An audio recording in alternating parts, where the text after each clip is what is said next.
Kiai Haji Tubagus Muhammad Falak atau lebih dikenal dengan Abah Falak adalah seorang ulama karismatik yang lahir di Banten pada tahun 1842 Masehi di Pondok Pesantren Sabi, Desa Purbasari, Kabupaten Pandeglang, Banten. Nama aslinya adalah Tubagus Muhammad bin Ki Haji Tubagus Abbas. Gelar Falak itu sendiri diberikan oleh gurunya Syekh Syahid Afandi Turki usai dia mempelajari ilmu kasyaf dan falak di Mekah. Sejak kecil, Tubagus Muhammad Falak diasuh ayahandanya Kiai Haji Tubagus Abbas dan ibundanya Ratu Quraisyin. Pada usia 17 tahun, tepatnya tahun 1857, untuk pertama kalinya Tubagus Muhammad berangkat ke Tanah Suci untuk menimba ilmu selama kurang lebih 21 tahun. Pada tahun 1878, Tubagus Muhammad kembali ke tanah air. Dia sempat tinggal di tempat kelahirannya, Pandeglang, Banten, dan mendapat kepercayaan memimpin pondok pesantren Sabi yang ditinggalkan ayahandanya.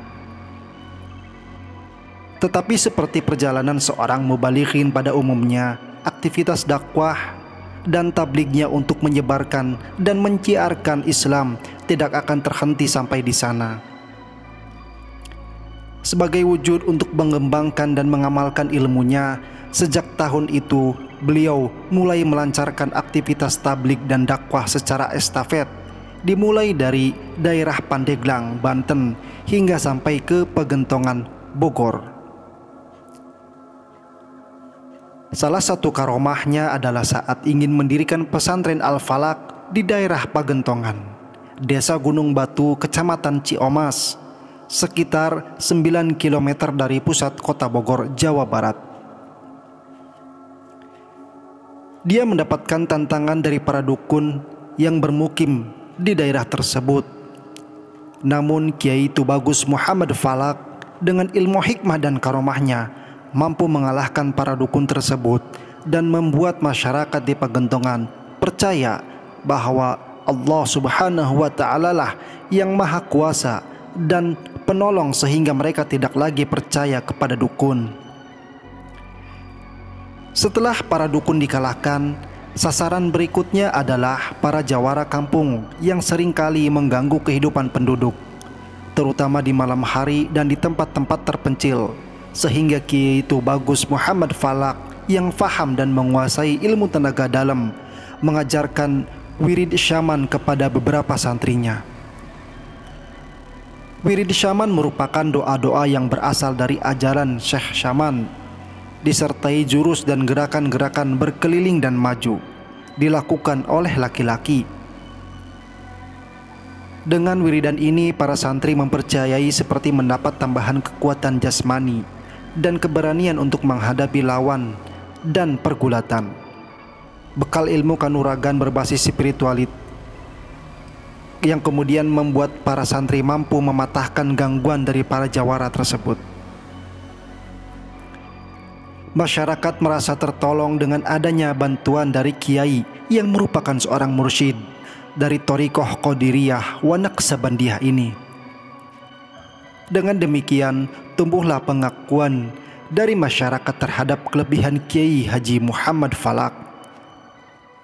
Bahkan dalam pandangan awam, Kiai Haji Muhammad Falak tidak hanya dikenal sebagai ulama terkemuka dan sakti yang memiliki banyak ilmu hikmah.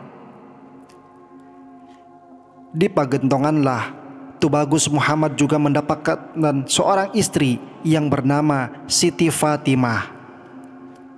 Dari Siti Fatimah, dia kemudian dikaruniai seorang putra yang bernama Tubagus Muhammad Thohir, atau yang lebih dikenal dengan Bapak Aceng. Dari Tubagus Muhammad Thohir lahirlah beberapa cucu dan buyut yang sekarang beberapa di antaranya mengabdi di pesantren Al-Falak dan sekitarnya. Abah Falak bermukim di Pagentongan hingga akhir hayatnya.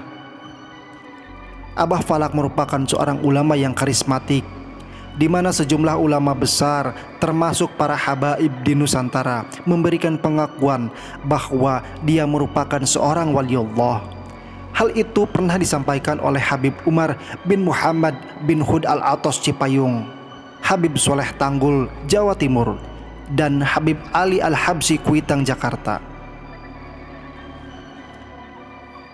Salah satu karomah Abah Falak lainnya adalah ketika 3 hari menjelang wafatnya sempat dikunjungi oleh gurunya yang telah tiada seperti Syekh Nawawi Al-Bantani, Syekh Syahid Abdul Turki, Syekh Abdul Karim, bahkan juga Syekh Abdul Qadir Jailani. Ada juga yang mengatakan dia bisa mengetahui apa maksud dan tujuan orang yang akan datang kepadanya.